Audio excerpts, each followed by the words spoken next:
All right, let's start the show. Welcome, everybody, to a Valentine's Day edition of the Monday Night Chill Stream. We got a whole bunch of things to talk about as usual. I keep swearing that there's not going to be any news, and I'll just think, well, I'll just sit there and say nothing. But there's always something to talk about. There's always something to talk about. And to begin with, the first thing I want to talk about is the Bitfinex hack. Now, depending on how deep into Bitcoin you are, you might or might not know that back in 2016, there was an exchange called Bitfinex, and they were hacked, supposedly. And 122,000 Bitcoins, which were valued at about $71 million at the time, which means Bitcoin was just like $590, right? Per Bitcoin, $590. 122,000 of them went missing.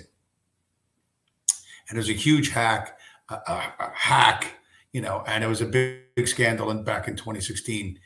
And Bitfinex was fighting with the U.S. government. The U.S. government was trying to regulate Bitfinex based on something. And I'm not even sure if Bitfinex was in the United States, but there might have been a number of people with accounts at Bitfinex that were U.S. citizens. And so the U.S. government tries to get involved in regulating this exchange. And in the process, Bitfinex did this, what they thought was a clever move. They decided to allow anyone who wanted to withdraw Bitcoin from their account to withdraw it whenever they wanted without permission, without so if you had an account there, you could just I don't know. They kind of removed all their controls somehow, their software controls in their own exchange, because they wanted to make the case to the U.S. government, like, hey, we're not holding everyone's Bitcoin. You can take it anytime you want. We're just like a storage facility or something like that. And they had hired someone, a cybersecurity expert, to come in and check their system. This turned out to be a real winning move.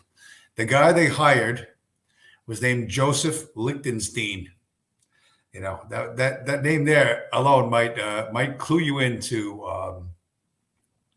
to what's about to happen next. Anyway, Joe Lichtenstein, the cybersecurity expert hired by Bitfinex, and his wife, a woman named Heather Morgan, were arrested earlier in the week for the Bitfinex hack. Okay, the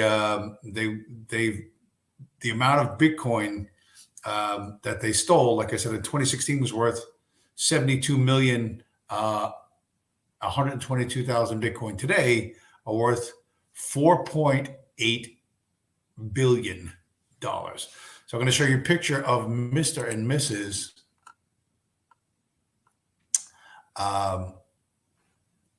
Mr. and Mrs. Lichtenstein.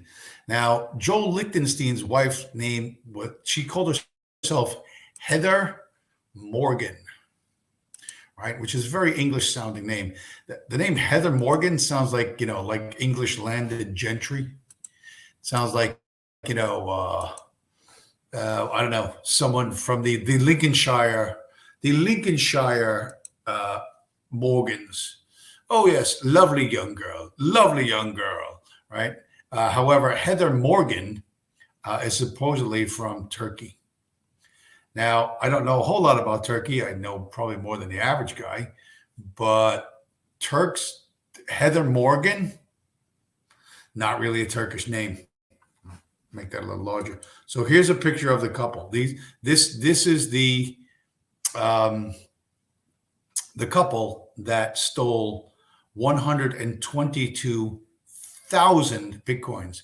June, more like Morgenstern. Welcome to the show, June. Okay, so this is what they look like. The guy on the left with the with the pigeon chest and in the turtleneck, leaning in towards Heather, that's the brilliant mastermind super hacker that stole 122,000 Bitcoin all at once. And eventually, of course, they were arrested for it. Now, this story, if you look at them, they don't look like super criminals. They don't look like arch criminals. This is not the Hollywood version of cyber hacking, but this is the reality of who gets access to this sort of stuff, and they just took it. This guy's the dork of dorks. How he gained access to the world of finance, you could assume with a name like Liechtenstein, he kind of had an ethnic advantage over others, claiming to be a cybersecurity expert. And no doubt the people have been part of the hack part, which they don't explain, it's not made clear, is how the exchange was hacked. And my guess is, aside from loosening their own internal controls in order to avoid being regulated by the US government, when Joel Lichtenstein was hired as a security consultant, they probably gave him the passwords and access to everything in the exchange, right? They probably used the same passwords for everything. They just gave them to him so he could rummage through the system and show them where they could improve. That's almost certainly what happened, So he did his little gig, made his recommendations, picked up his check from them, and then probably after they went home that night, he just logged on from a remote computer because he already had all the passwords and took all the Bitcoin, and that was that. Monday morning, these guys wake up and they find out that their exchange is shy about 122,000 Bitcoin. Now, Joel and his wife moved to New York City, lived a very nice life in New York City. One or both of them wrote for Forbes magazine. And what they wrote articles in Forbes magazine on how to protect yourself from cyber hackers and cyber thieves, if you can believe it, right? You think like there's no other way they would do this. Yep, that's exactly what they did. In addition, Heather Morgan was a rapper. And if you see this woman's rap, it is absolutely mind-blowingly terrible. You think someone scripted it to be this bad. It is insanely bad. I'm going to show you what her rap persona looked like. Right? Is this the one with her? Nope, that's not the one. We're going to save that one for in a second. We're going to save that one. Here is her. I just grabbed this one off of Twitter. All right. This is how she used to dress, and she did raps. Somebody else added the text, but this really is the mastermind that stole $4.8 billion. That's billion with a B. That is billion with a B. If you can imagine someone who dresses like this, and behaves in this fashion, making videos where she says, "I'm a bad bitch," also like just incredibly bad raps that she was doing, like on the streets in Wall Street, in front of private jets and airplanes at various different airports. This is how she would dress. She did other really just low class, stupid sort of things that like somebody who had the world by the balls. And by the way, Heather Morgan, whether it's Morgenstern or whatever, she's not Turkish, she's Jewish, almost certainly a Khazar. You know what I mean? She really is 100% the mastermind behind this thing. Now, probably Joel's going to go to prison and she's going to get off, but I'm going to show you this chick had a lot of chutzpah, quite a bit of chutzpah. Okay. And when I say she was really the mastermind behind this, a lot of you guys probably saw that. You've seen this on Twitter a lot. It's probably some other social media as well. It's that green line analysis, right? Where they draw green lines between two people in a photograph, right? There's two people and There's a green line. Whoever's standing up straight is the strong one or the dominant one, and whoever is leaning in is the weak one or the whatever the submissive one, right? So here's Heather Morgan with the one and only John McAfee, right? So they, after stealing $71 million and grew and grew and grew and grew, they would go around the world and hang out with all sorts of people, including John McAfee. They would go to conferences, cybersecurity conferences, and go everywhere and travel everywhere because they had endless fucking money. An endless fountain of money that, like I said, when they stole the Bitcoin was worth $590 a piece. And when they were caught last week, Bitcoin was like $42,000 each. Now, a bunch of that Bitcoin was spent. 122,000 was stolen. Only 99,000 were recovered. But to be perfectly honest, 99,000 Bitcoin recovered. That's a pretty good amount of Bitcoin to recover, for a theft that large. So a lot of people who got ripped off by Bitfinex, they're going to be made happy. How did the feds catch up with them? They bragged about stuff all the time on social media. They made content all the time. And I think at one point, Mrs. Morgan put up something on Instagram that said, "Hey, you want to know a secret? Text the word secret to," and she put up her phone number. And the DOJ just texted the word secret. And she's like, "Yeah, we stole, 122,000 Bitcoins or something." And what the Department of Justice did was they discovered one email she had, right, that she used for her Forbes magazine articles, was also the same email as her Uber account, which was also the same email as their DoorDash account or whatever, or Fresh Eats, like they use the same email for every online account for everything that they use, like Uber and DoorDash and whatever, all these Fresh Express, all the things that deliver food to you when you're a billionaire living in Manhattan, right? And they also had what's called a Dropbox account. Dropbox is a file storage business. You can get it's like the Google Cloud, any sort of cloud-based file storage where you can put any kind of files. They'll let you have like whatever 5 or 10 megabytes for free, but if you need more than that, then you're going to pay, of course.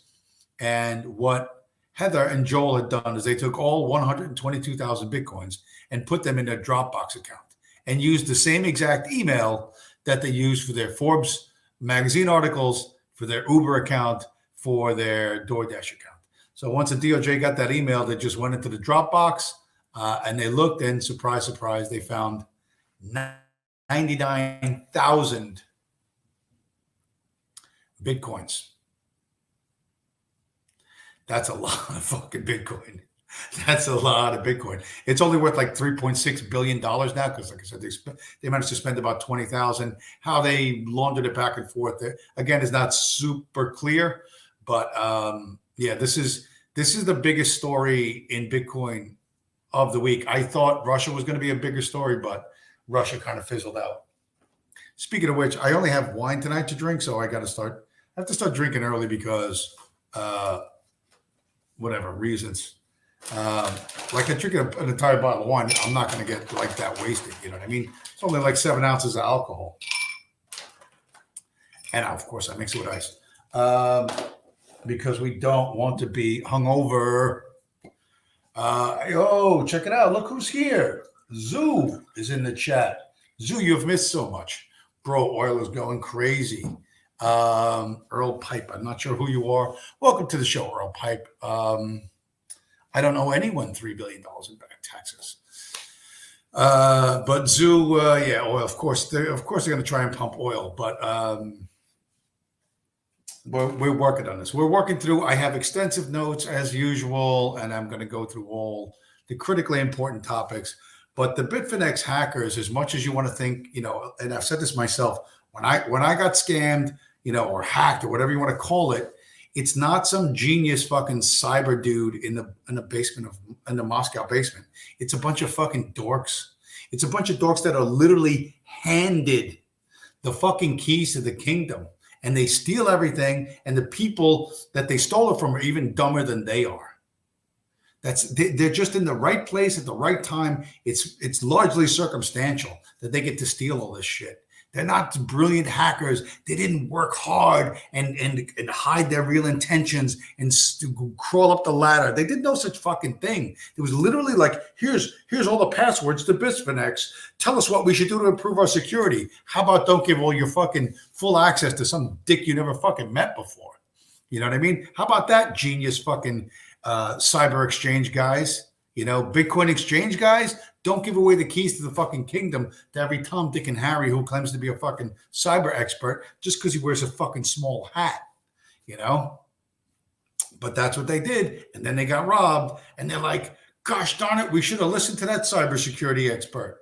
That's how dumb the people that run shit are. Like, you think they're not really that dumb, but yes, they are that dumb because Bitfinex got hacked by those two fucking dorks. And that chick is going to put it all on that dude. And I bet I will bet any money she's going to walk. But we'll see. Okay, Zoo in the chat's talking about oil. Prices for food, everything's going up. We're going to do inflation. We're going to, you know, Zoo, very, very, very anxious. He doesn't show up for like 2 months. And all of a sudden he's just popping off in the chat. Man, I cannot believe these guys. What a demanding audience I have. What do we got? Okay, so this I had very high hopes for. I had very, very high hopes for this story last week, but sadly I have since changed my worldview. I have changed my view. I no longer am quite as hopeful, which is both good and bad. As you know, there was a kerfuffle with Russia and Bitcoin, and there still potential is. If you look on Twitter, war with Russia is imminent, but there's no other social media that's showing anything like Twitter is showing. It's looking exactly like the Wuhan flu stuff, the COVID stuff from 2 years ago, which was only on Twitter and nowhere else. But anyway, there's this story from February 10th, 4 days ago. Russian government crypto opportunities will be created by bringing the industry out of the shadows. So this and some other things kind of convinced me that Russia was going to go up against the global financial order. Like they said, you know, the U.S. threatened to cut them off from the SWIFT network, which basically would kill their economy. And I was like, well, Putin's going to go, he's going to go full Bitcoin. You know what I mean? But he decided not to go Bitcoin. What he did instead, and part of the reason why the Bitcoin price it was pumping a little bit to 45K, and then it has since settled to like 42 and change. But basically, Russia cucked.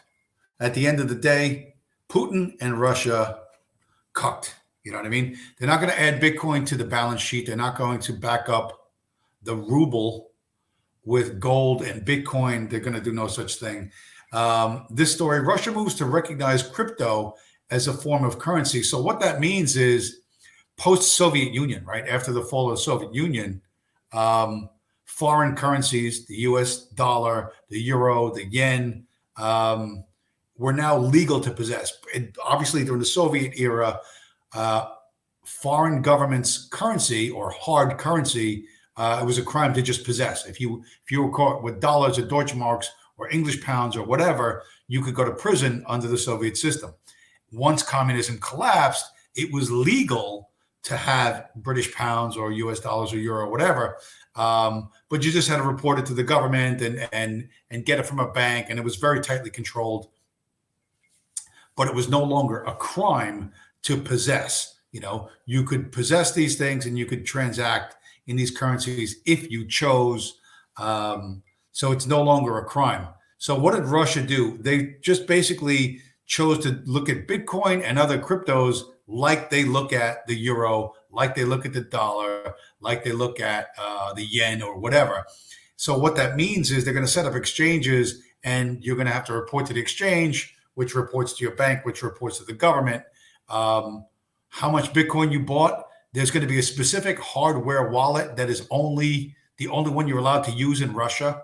Okay. Which, listen to me, nobody who's into Bitcoin is going to do this. You know what I mean? They're not going to use the government hardware wallet, and they're not going to use the government, exchanges, which are going to report to whatever their internal revenue service or whatever they call it over there. They're just not going to do it. Like that's very anti-Bitcoin. It may work really well for a bunch of shit coins, for Monero or fucking Cardano or whatever. It may work great for that.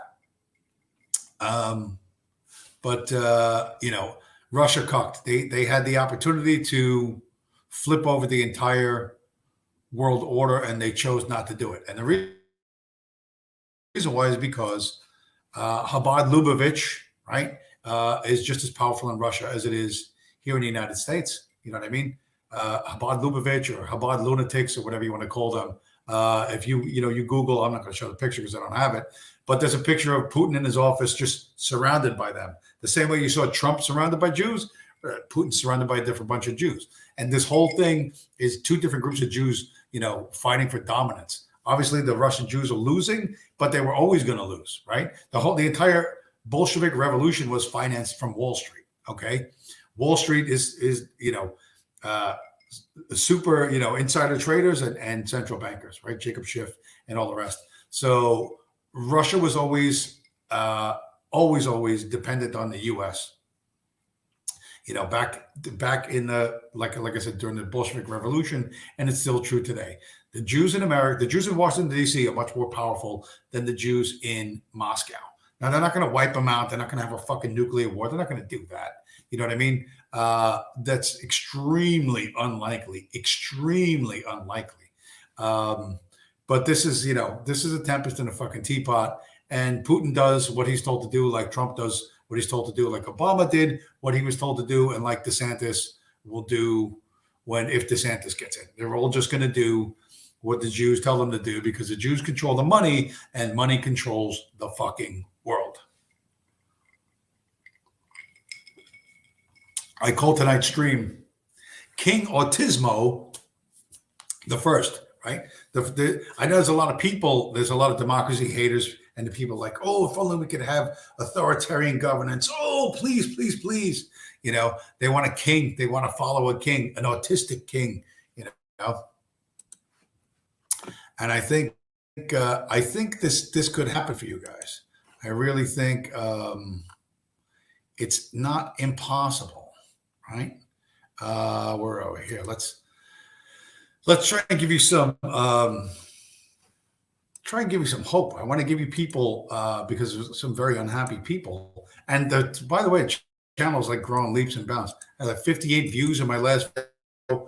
We got like 2 more subscribers. This is getting out of control. Pretty soon, I will be reported for hate speech for saying small hats or tortilla Americans or basketball Americans or something. And then boom, we got to start a whole new channel with 0 subscribers. So if you're not following me on Twitter or Gab, you might be screwed. So there he is. There's your guy. There's King Autismo the First. He will soon appear as the prophecy has proclaimed, and King Autismo will found the kingdom of Retardia.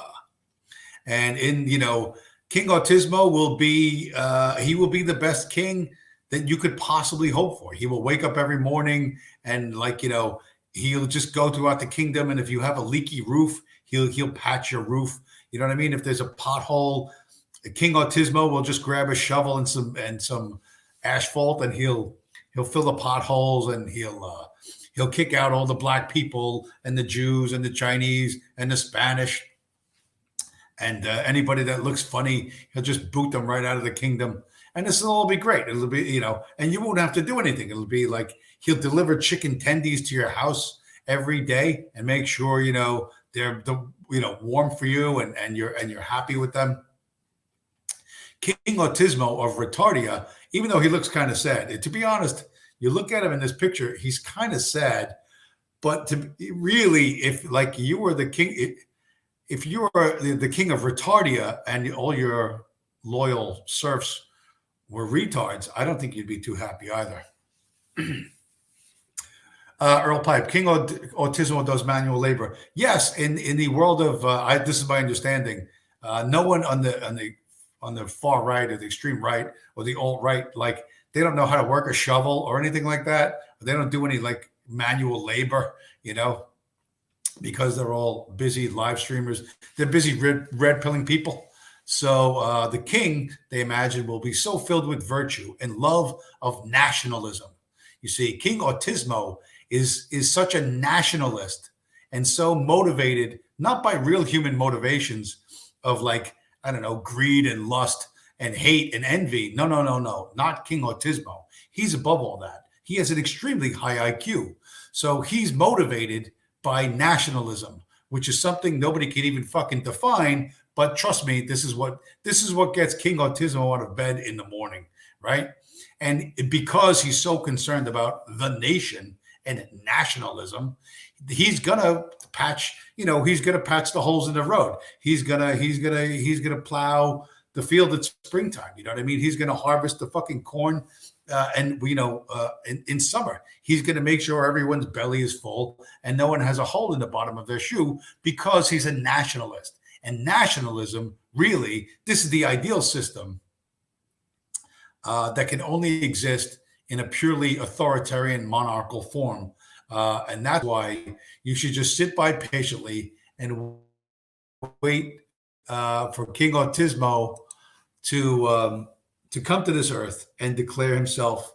You can all move from wherever you live to whatever the boundaries of Retardia is going to be. I don't know if it's going to be a sunny place, if there's going to be snow or whatever. Like if it's whatever. I'm not smart enough to understand this. I'm not King Autismo. You know what I mean? He's going to pick a place probably where there's no bugs, or alligators or anything like that scary, and some place where you probably don't have to shovel too much snow, because most autistic people on the internet don't know how to use a shovel because they're too high IQ. Anyway, so that's that. Those two things are critical. Just hang on. Any day now, King Autismo will reveal himself, slap that crown on his head. All you guys can get the fuck out of democracy land, which you hate. Let's be honest. And you can go live the life you were supposed to live. The rest of us, however, will have to live in a very different world, which to me is sometimes extremely fun. Right? Let's, okay, let's one more. Where are we going to go? Where are we going to go? I got so many things. But let me try to comfort someone. Some of you like this. This could be for Zoo. This could be Zoo. Zoo's a cryptocurrency guy. Zoo's a Bitcoin guy, and so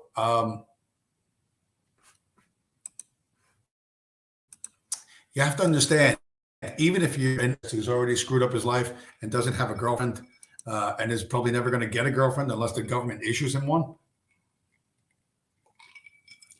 No matter how bad you fuck things up, you're not this guy.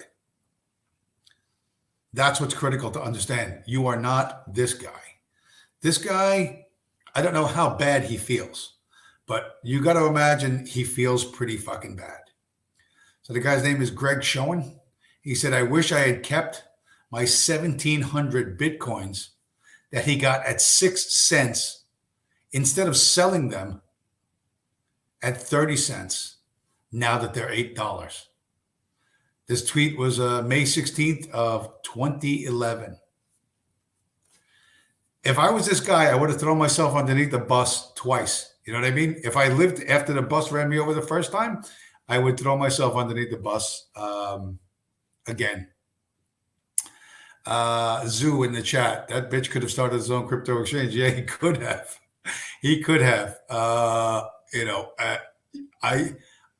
I really wish you could like find these people. There's no way they would respond. And ask them what have they done since? Like they must have watched the price go from 8 to 10 to 20 to 50, 100, and they're just like ignoring it, like they just ignored for years and years and years when they could have got in at 10 or 20 or $50, right? But and now, looking at $42,000 Bitcoin, and everyone's saying, "Oh, Bitcoin's a failure. It's an abject failure. It's dead. It's broke. It's finished." You know, Bitcoin's done. $42,000 Bitcoin. That's a failure, right? This time last year, it was like. I don't know, $35,000.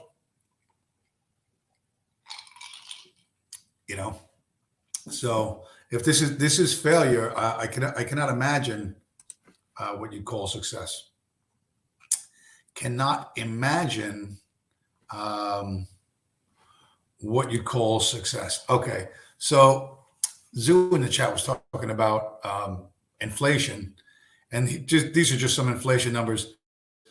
The point of understanding that the government's lying to you all the time about everything is you have to remember they're lying to you all the time about everything. And, in the old Soviet Union, I heard that, people used to, whatever the government said, they would like think the exact opposite. Now, this is, a list of some price changes in things that are in daily use in the United States, right? So when's it gonna come up? Show me. Oh, come on, man. Okay, here we go. So here's price changes from January 2021 of last year. Natural gas up 81%, oil up 66%, agricultural commodities, that would be corn, soybeans, stuff like that, up 24%. Rents up 13%.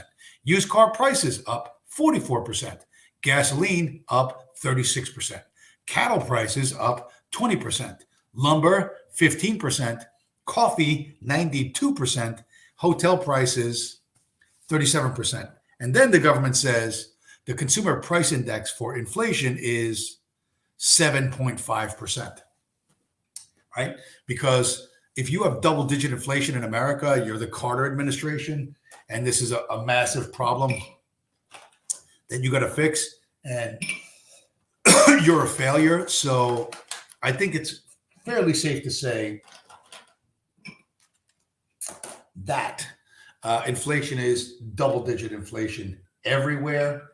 Okay, obviously it's higher in some things than others, depending on a bunch of different factors, but we're already in double-digit inflation all over the country, right? And this is going to manifest itself real soon. The guy from Moderna, the CEO of Moderna, just dumped 400 million shares, $400 million worth of stock. The put interest on the S&P 500 is higher than it's been for like 10 years. So a lot of earnings are going to come out. There's going to be a lot of earnings misses, and the market could be in for a very, very steep correction. Doesn't mean it's all over, because like I said earlier, listen, Russia had the chance to fucking flip over the board and remake the globe in its desired fashion, and they chose to cuck. They just chose to cuck. So the good news for that is not a whole lot changes. The frog, we're the frog being boiled slowly with inflation, relatively slowly. We're not going to be thrown into a big economic upheaval yet, but it will come. It absolutely will come. If you think it's not, then you don't really understand. You don't understand a lot of, where's the one here? This is, I've shown a similar chart to this back in the days, but this is a better chart to illustrate what the fuck's happening to my voice here. I better not lose my voice in the middle of a stream. That would suck. That would be absolutely terrible. You know what I need to do? I need to wet my whistle. That's the issue.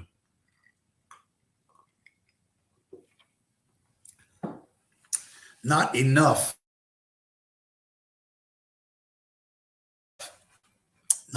alcohol flowing into my veins. Okay, what's this chart? Okay, The black line, okay?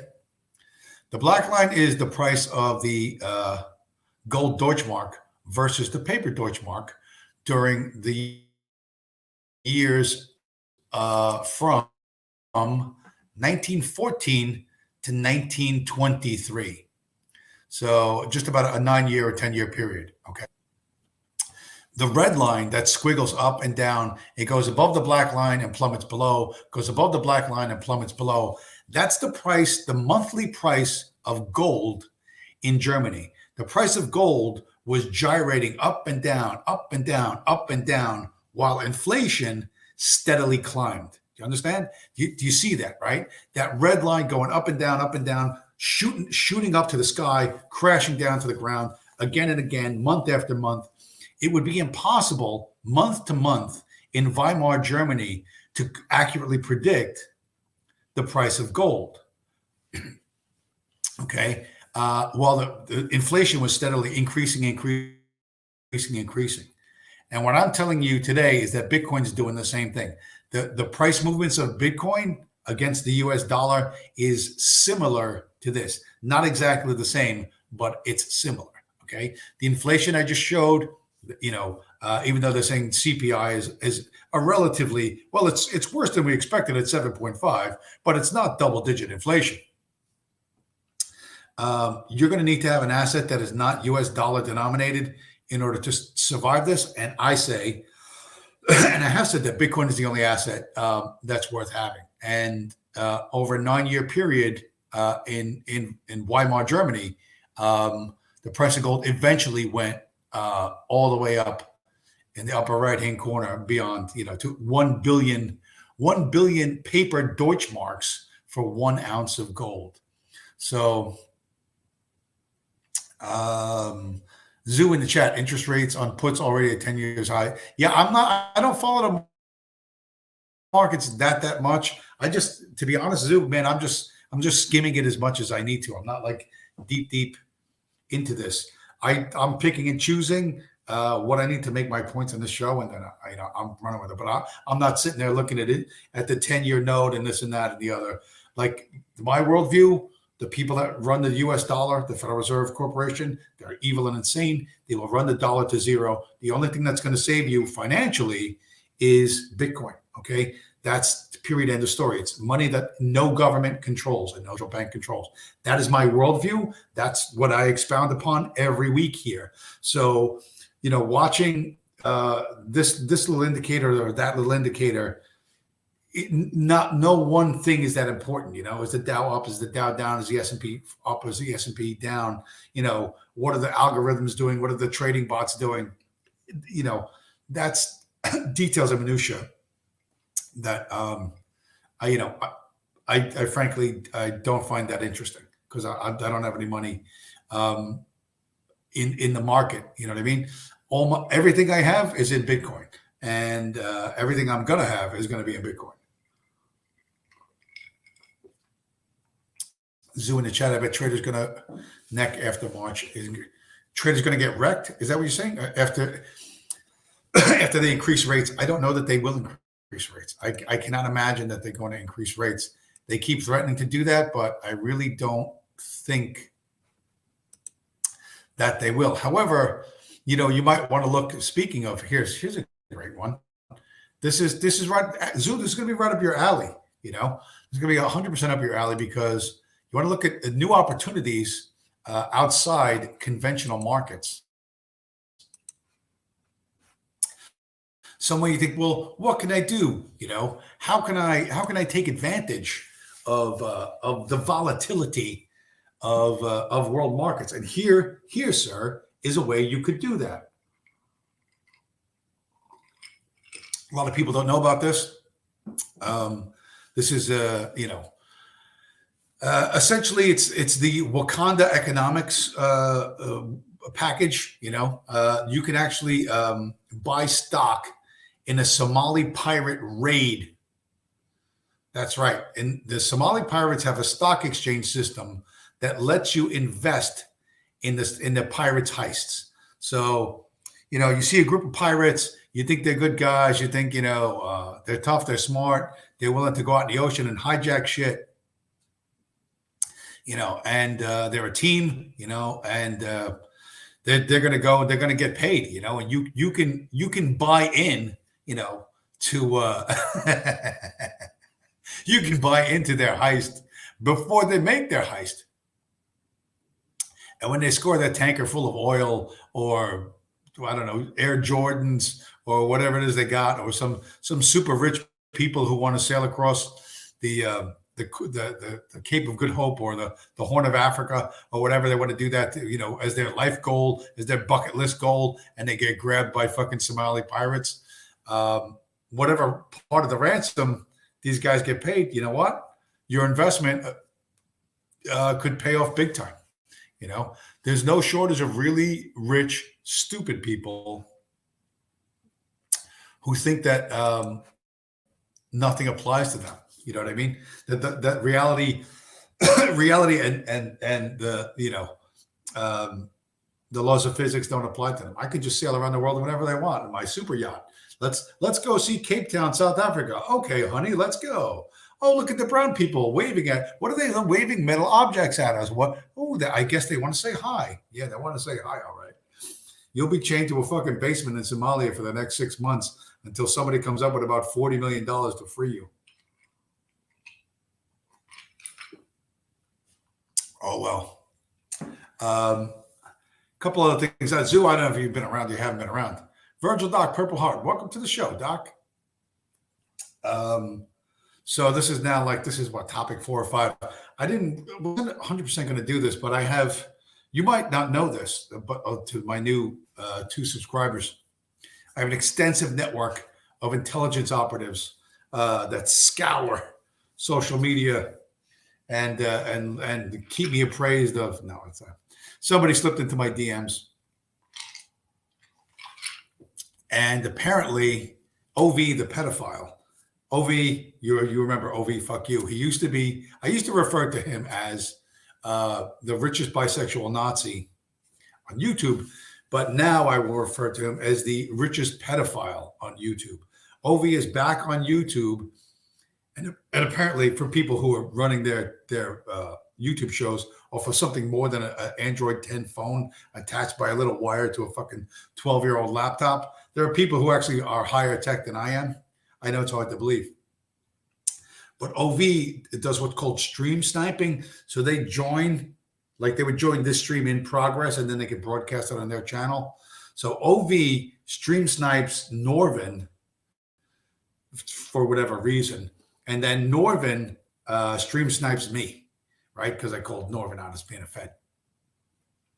So this is like, the stream sniper of the stream sniper. And I was sitting and thinking about this, and I'm like, this is really like a soap opera for autistic dissidents. You know what I mean? That's really what it is. It's a soap opera. OV hates Norvin, Norvin hates me, blah, blah, blah, blah, blah. And all you guys get sucked into this shit, and you end up being an NPC in the audience for some fucking bad federal fucking theater. You know what I mean? Some like the federal government production of whatever, the white nationalism 2.0, white Wakanda, that Norvin promises you, like Richard Spencer, like all these guys, I'm going to promise you white Wakanda, right? Here's what I'm going to deliver to you. I'm going to give you like King Autismo. There'll be no blacks, there'll be no Jews, there'll be no Chinese, there'll be no Mexicans, there'll be no people who, look funny. There'll be no one shorter than 5'4". Well, that knocks out half the fucking audience. Whatever, right? Like, you're going to build white Wakanda, and if you listen to Norvin and OV, it's going to be built off federal informants, junkies, homosexuals. And I'm not a building expert. I'm not an expert in construction or engineering or anything like that. But if your foundational building blocks of your utopian whatever, of your Nordic utopia is based on feds, junkies, and homos, I'm going to say you're not going to make it. I'm going to call it now. I know it's a little early, but I'm going to call it now and say you're not going to make it. Don't think you're going to make it at all. But the soap opera draws people in, right? And that's this one sniping at that one and clipping each other out of fucking context. That's, I guess it's, this is what people want to see. They want to see people yell at each other and they want to see the drama and stuff, because what are you going to do in the meantime? So I'm really almost halfway losing my voice. This is not good. This is not good. More alcohol. That's always the solution.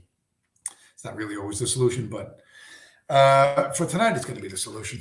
I was thinking about, like, there's a couple of people on Twitter that are big fans of 1930s politics. And I kind of got into it with one of them. And when I hit this guy, you got to understand, most of these people, they're used to winning arguments against like gender dysphoric unicorns. You know what I mean? Communist unicorns who can't decide what gender they want to be today. So they think if they beat a guy like that in an argument, like they're like some sort of fucking intellectual heavyweight or something like that, some sort of ability to bounce people. And they're not ready for somebody like me, and you push back against these people and they really don't have that much. Like I said, the opposition they beat is like not opposition at all, and they take that as validation of their worldview. And that's not really, isn't going to work, right? A lot of people can mock me and say, well, fuck Bitcoin, it's bullshit, it's magic internet money, or blah, blah, blah, blah, blah. And that's fine. I'll listen to any criticism you have. However, Bitcoin is, for at least the moment, until it vanishes and everyone finds out that it was really an NSA psyop, or whatever you think it's going to be, whatever you think Bitcoin really is, it is a very real thing today, right? It's used today, sent around the world, talked about on television. I store it on cold storage devices. Other people do as well, right? So it's a real thing today and is likely to be real in the future. Whereas these 1930 political solutions are a fantasy world, right? You look at the world, you see how fucked up it is and who fucked it up, right? Or who keeps it fucked up. And you're really pissed and you want to do something, but I think you figure out there's nothing you can do. So it's easier to just go, oh man, wouldn't it be great if back in the day, the Wehrmacht could have made it into fucking Moscow by December 1941. It's you're playing a what if game, which takes you relieves you of the responsibility of doing anything. For me, I feel like I need to do something, right? So what I want to do is I want to get rid of my Zog bucks and stack Bitcoin, right? That's what I think is useful to do. That's what I think the smart thing to do is, and that's what I tell other people to do. Now, you may think it's a stupid thing and you may disagree with it, and that's fine. But that's what I feel like I need to do something, and holding my wealth, my labor, my efforts in green pieces of paper that are issued by the small hats, I consider a bad idea. I think it's a much better idea to hold my wealth, to store my wealth in Bitcoin. That's what I think. Okay. You can disagree with me on whatever level you want, for whatever reason you want. But if I'm not going to listen to people go like, well, if only the Germans would have, dude, it didn't happen. I can't live in a fantasy world. Everyone has daydreams and fantasies, but I can't live forever in a fantasy world. Okay. Woulda, coulda, shoulda, what if. You can't live that way. You have to go out and do stuff. You know what I mean? You have to, and for me, I have to feel like I'm not helpless. I'm not like just being battered about by forces that are beyond my control. What can I control? I can control myself, the money I have, and what I do with that money. So that's what I'm going to do, right? That's what makes sense to me, and if it doesn't make any sense to you, okay. In the meantime, I don't know, maybe I say something funny, maybe I say something fucking entertaining, but that's what I think is the best way forward for everybody, right? Talk about, and I was talking about this right before, the Canadian truckers, they're going to have to move because Trudeau brought the tanks and whatever, blah, blah, blah, blah, blah. The democracy sucks. See, democracy failed, blah, blah, blah, blah. Okay, yeah. Here's the thing. And it occurred to me, if you're really opposed to if you say the government is not a real democracy and it's not legitimate, and blah, blah, blah, blah, start thinking about how the U.S. government has been defeated. Right? The Taliban defeated the U.S. government. How did they do that? Right? A war of attrition. over 20 years. Taliban always moving, shifting alliances, changing this, that, you know what I mean, and doing all sorts of stuff. The Viet Cong, the Vietnamese beat America. America had full spectrum dominance. You know what I mean? Aircraft carriers, jets, this, that, we had everything under the sun, and they still beat us. Why? Because they did hit and run. You know what I mean? The Viet Cong hit and run, shoot a couple guys, run into the jungle, vanish. And these Canadian truckers should do the same thing. Trudeau's brought all the tanks and everything. Like, okay, we're going to move you. You know what? The guys should just start their trucks and leave. Okay, bye-bye. We're sorry. And just leave. Right? Leave. Open the highway. And let Trudeau have a victory parade. Hooray for Canada. I sent the tanks and I'm a hero. Wait a week till they put the tanks back in the tank park and do it again. Park there again. Make them come out with all the shit again. Make them pay overtime again. Make them fight. You understand now? Do a hit and run thing. Use guerrilla warfare tactics. Don't fight them directly. They're going to crush you. They're going to crush you. They're going to bring snipers and armored vehicles and all kinds of shit, and they'll kill as many of you as they fucking need to kill. Don't do that.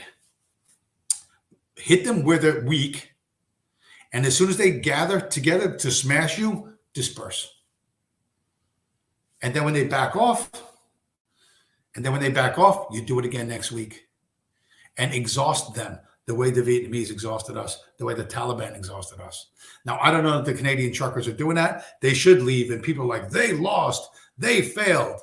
It's not, this is not a one and done thing. None of you have ever been in a real fight. None of you have ever been in real war. Okay. It's not one and done. Right? It's a series of battles. It's a strategy. It's exhausting the other. It's exhausting the enemy one way or another, destroying his will to fight. No nation on the face of the earth can militarily stand against the United States. No one can go toe to toe with us. No one, not the Russians, nobody. However, we've been beaten, not on the battlefield, right? But psychologically, economically, you know what I mean? Strategically, to just wear down the desire for us to occupy whatever, a piece of jungle or a fucking mountaintop or whatever. And the tactics used are guerrilla warfare tactics. So if you think of, well, I want to fight global homo, hit them where they're not. Don't attack their strong points, attack their weak points.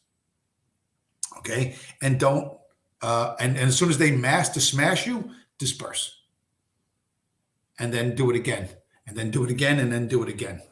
So, with that in mind, when I buy Bitcoin, right, I'm buying the hardest money ever created by man. Right, I'm buying a system of value that can't be inflated away or stolen from you, and that is the weakness of all central bankers. Right, because they got to inflate. They got to steal from you, right? Their money isn't hard money. So I'm hitting them where they're not. I am storing up my labor and my efforts in something that they're not. So I will have something that to offer people that they don't have, that they can't have. I'm hitting them where they're not. That's my worldview, okay? You may think, oh, you're crazy, you're delusional, you're wrong, whatever, okay. Fine. Or absolutely. No, I'm not even going to argue that, but that's what I choose to do. Right. I'm not going to stand up against a fucking armored vehicle and snipers because I'm going to lose that one. Right. And an empty symbolic fucking loss is still a fucking loss. So you want to win it, hit them where they're not. Hit them in the soft spots where they aren't. Okay. And when they bring the fucking entire machinery of the fucking state to fucking smash you, just disappear, back away, and exhaust them, exhaust the organs of the state, make those big heavy vehicles break down, make them fucking park them in the wrong spot, make them run each other over by accident. That's very easy to do, but you got to think in terms of guerrilla warfare, and you don't think in terms of guerrilla warfare. You think in some sort of whatever romantic notions that have nothing to do with reality. and that's why you're going to get crushed. So don't do that. And as much as you can on social media, spread the idea of guerrilla warfare. Yes, the government is corrupt and illegitimate, okay? And you want to throw sand in the gears? Throw sand in the gears. When they come after you, run. Don't stand and fight, run. Because that's the way to win. They still have to fix the problem, and their police and everything else is exhausted. Think it through. Think like guerrilla warfare, okay? And then for me, the ultimate control is money. The ultimate control is money. So I don't want to be, the further I can get from their system of control, which controls the politicians and the police and everything else, is their money. The further I can get from that, the better off I believe myself to be, okay? And I'm not the only one who thinks stuff like that. I am not the only one who thinks that. All right, what else we got? Is this my guy or is this not my guy?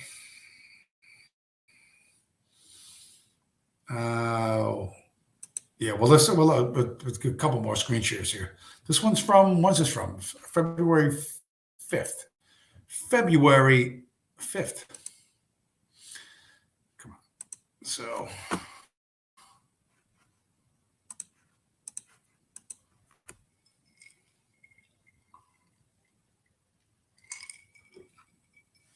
Problem is, I can't always remember if I showed this one before. I'm gathering up so much junk on for a show that I can't remember. Did I show this last week or didn't I show this last week? But whether I did or I didn't, the point still remains.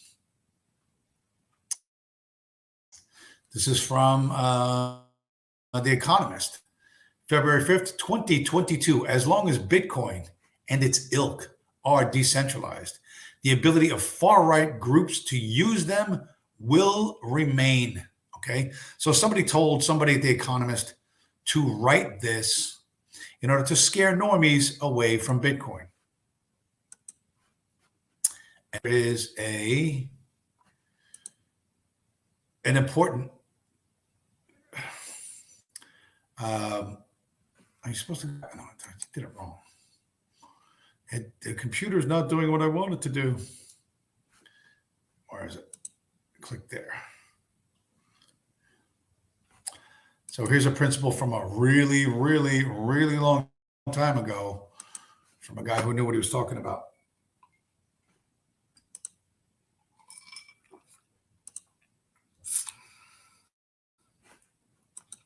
I'm going to fuck up his name, but whatever. Doesn't make a difference. Doesn't make a huge difference. If I misspelled your name and you bitch about it, you were insta-banned. You are instantly banned because I do not tell. That's a very Jewish sort of thing. Oh, you misspelled one letter. You misspelled one word, so your entire argument is bullshit. This is from Thucydides, right?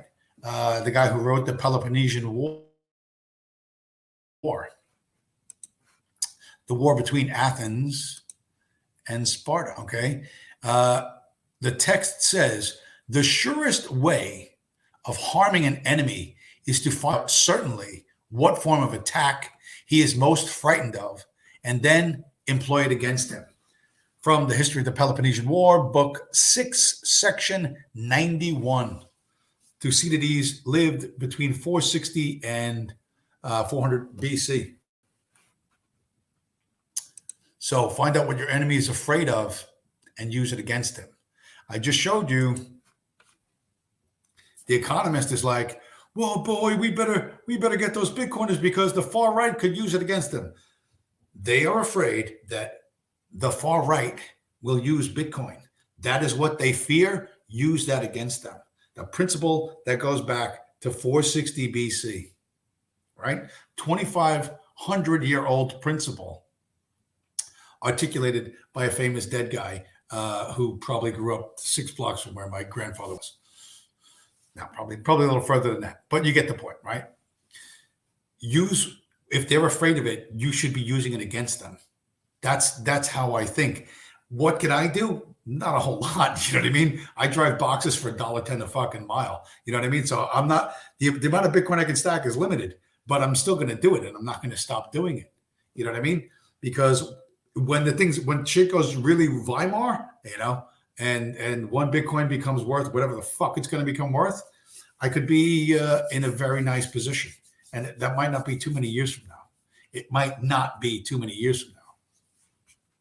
So it's better for you to think that way than not think that way. And what else? Okay. I look at these. A lot of people are trying to look at the bigger picture. So they have a bit of a problem because they're not fans of history and they're focusing on the wrong parts of it and stuff. But you could probably make the argument that the last century or the last 100 years, right, is the Rothschild central bankers solidifying their control of the United States, right? Eliminating all competition, right? If you don't have a Rothschild-controlled central bank, democracy is going to come to you. You know what I mean? You're going to be democratized or some kind of revolution. So they just wiped out their competition. And anyone who is a threat to them, you catch a bullet in the head in Dallas, or, something else happens to you. You know what I mean? Your boat hits an iceberg. Various different things happen at different times, right?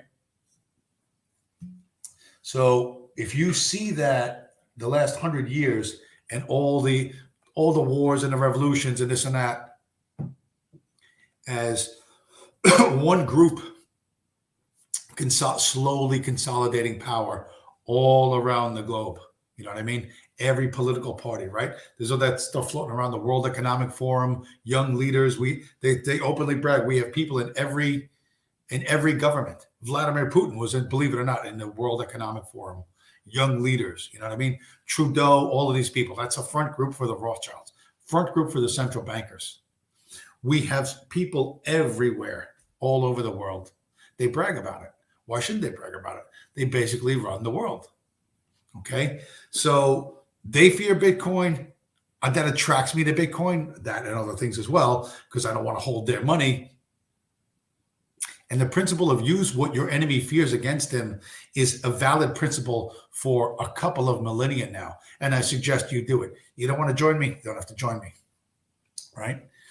But I think it's a good idea. If you think trusting Zog to,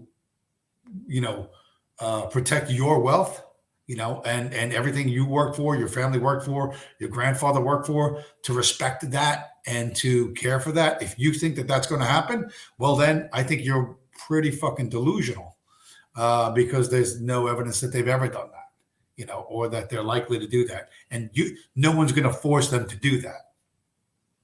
It just isn't going to happen until you go to, oh boy, I wish Hitler would have lived 6 more years and had 2 testicles and wasn't a vegetarian. Like, go play that game fucking somewhere else, because that's your excuse not to do anything today, right? That you're like, gosh darn it, we missed our opportunity. No, we didn't. We can we're going to win this, right? Bitcoin's going to fucking win this. Not tomorrow, not next year, but it's going to fucking win. Because these motherfuckers they're going to do what they always do. They're going to run the currency to zero. And when you're done with all your political daydreams, oh, Ron DeSantis, Cory Booker, blah, blah, blah, blah, whoever, right? Whatever. When you're done with all of that, you know what I mean? When you no longer when nobody believes in anything anymore. And it's just, I need to sleep indoors. My wife needs to sleep indoors. I need food. I need clothes my fucking kids back. And I don't give a fuck what political stripe you are. I don't care. I'll go along with it. Just keep me from sleeping in the park and starving to death. Once that's exhausted, and it's not exhausted in you guys, because you think I have fucking elaborate notes on my fucking show. You have lists of shit that you think has to fucking happen for fucking utopia to get here that are never gonna fucking happen. That's why I mock you and people who think that way with the King Autismo meme. It has never happened historically. It is not ever going to happen. There's no likelihood to make it happen. You can't make it happen. You just wish it happens. In the meantime, I'm trying to do something. I'm doing what I consider to be what's best for me And I advocate you do the same. And I advocate that you do the same. So, is there anything else I got? I think that's pretty much it. Yeah.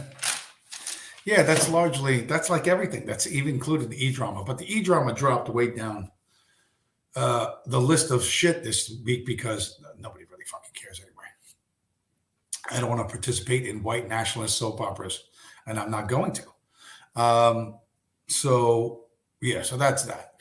$42,000 Bitcoin is cheap, right? You might not think it's cheap, but I just showed you a tweet from 2011 when Bitcoin was $8.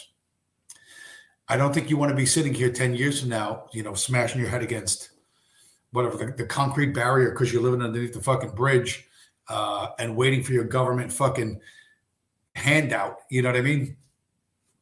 Wearing your fucking VR goggles, pretending that it's 1936 all over again.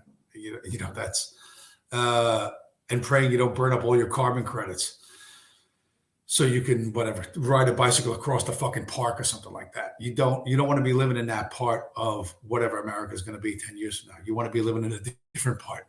You know what I mean? And I suggest if you think Bitcoin shit, whatever, you think Bitcoin shit, you think there's some better method or way, do it. But I don't see a better way. And I'm actively trying to fucking find it. And I'm actively trying to find people to poke flaws in my reasoning, to poke holes in my reasoning. And I'm not really getting very much. I'm getting Bitcoin, LOL. Okay, could you explain that? No. All right, cheers. So we'll have to see. We shall see what we shall see. But the Bitfinex hackers have been caught, which is actually a huge plus. Like I said, Putin punked out, which means nothing really changes.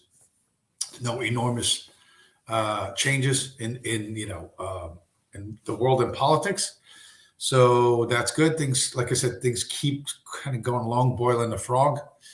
But, inflation's here. To be smart about your money, you know what I mean? And what you're going to do or not do. And try to get other people to see that their money's being devalued and that they should consider something else, whatever that other thing is.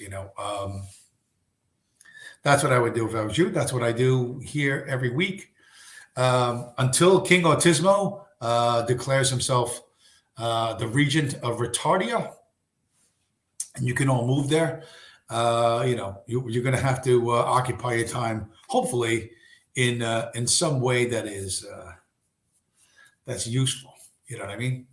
Just for a change. Anyway, we're coming up on 1 hour, 15 minutes. I don't think the market's going to raise rates.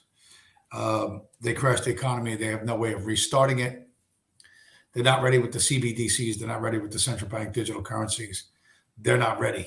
The Grand Master Plan, overarching, 24 level fucking genocide plan to wipe white America or white people off the planet. That's all fucking nonsense. You guys read way too much shit into this. Like I showed you, those Bitfinex hackers are dorks and they hang out with fucking dorks. They're not super geniuses. They're not even super villains. It's also fucking run of the fucking mill. Where's that other one? This is like the most obvious fucking thing you could possibly. Come on. Do what I want you to do.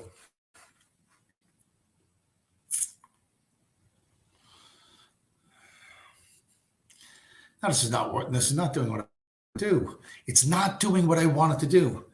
Now I get upset. I don't get that upset. A little bit upset.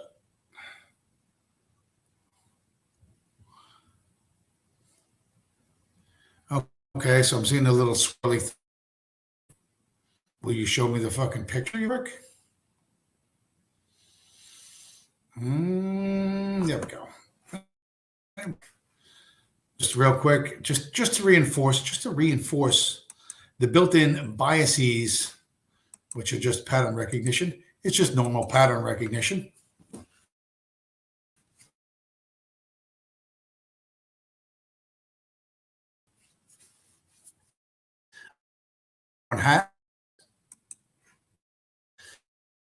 And to remind you of who is doing what. And, just to, once again, just to remind you that Bitcoin is the only fucking thing worth having. Everything else is a scam. Everything else. Why am I not showing up?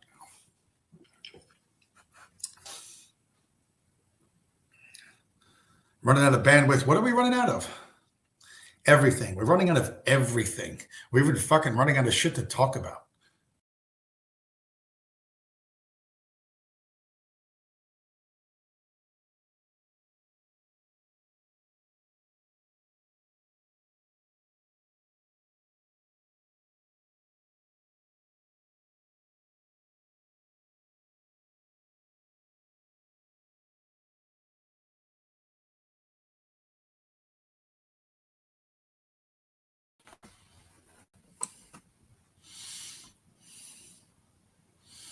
Whoa! I literally lost the entire stream.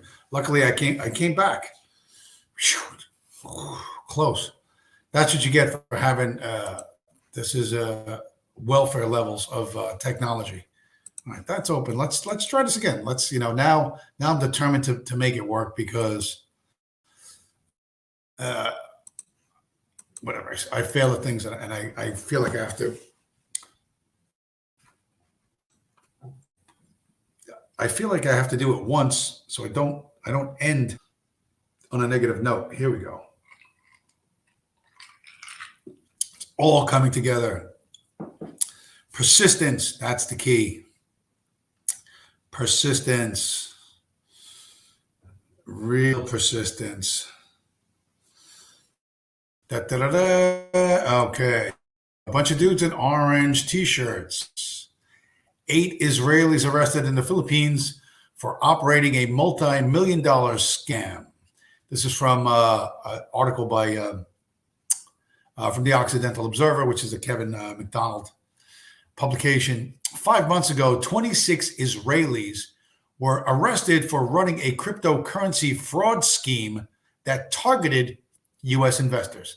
The suspects, known as the Wolves of Tel Aviv, were said to be marketing products and investments without providing returns and keeping the victims' money. According to a police statement, all of the 26 suspects of the alleged fraud are residents of Israel, and the victims all live abroad. The Israeli news station 24 News commented that Israel has been a major hub of online fraud in recent years. A month after the arrest of the Wolves of Tel Aviv, a further 8 Israelis were arrested, including Moshe Hegog, who owns the Betar Jerusalem soccer club. And the police said he was just sustained on whatever. So when, I tell you that Bitcoin is the only thing you should be putting your money into, that all crypto is a scam, and you know who the scammers are. If you want to send your money to a bunch of crooks in Tel Aviv, go ahead and do that. But I think it's a bad idea. Take your money, take your Zog bucks, trade it for Bitcoin, and wait. That's the smartest thing you could possibly do for yourself and for your progeny, your posterity. That I think is the smartest thing you can do. You can disagree with me, but I still think it's the smartest thing to do. If you think I can make faster gains here, or this is a blah, blah, blah crypto, this is a blah, blah, blah crypto, you're just sending money to scammers in Tel Aviv, right? You're just sending money. You're just, you know what? Just take your paycheck, drop it off at the local synagogue. Same fucking deal. Take an envelope full of cash, hand it to the fucking rabbi. Shalom. I think that's a bad idea. I'm saying that sarcastically. Don't actually do that. But yeah, understand who you're up against. You know what I mean? That you're up against committed scammers who are beyond the reach, generally, of American justice. You know what I mean? They'll get arrested in Israel. They'll be out in 6 months. You know what I mean? Probably have the fucking money returned to them. So anyway, coming up on 1 hour 22. I can't believe my voice lasted as long as it has. Although it's really feeling terrible now. Anyway, I'm going to wrap this up. I want to say thanks to everybody for showing up. To all the new people, Earl Pipe. Who else? That was the only one new guy, right? Zoo finally showing up again after being absent for 3 months. Virgil Doc, Purple Heart, June, and anybody else who showed up. Anybody's going to watch this in reruns. Thanks for stopping by, everybody, and I'll talk to you again next week.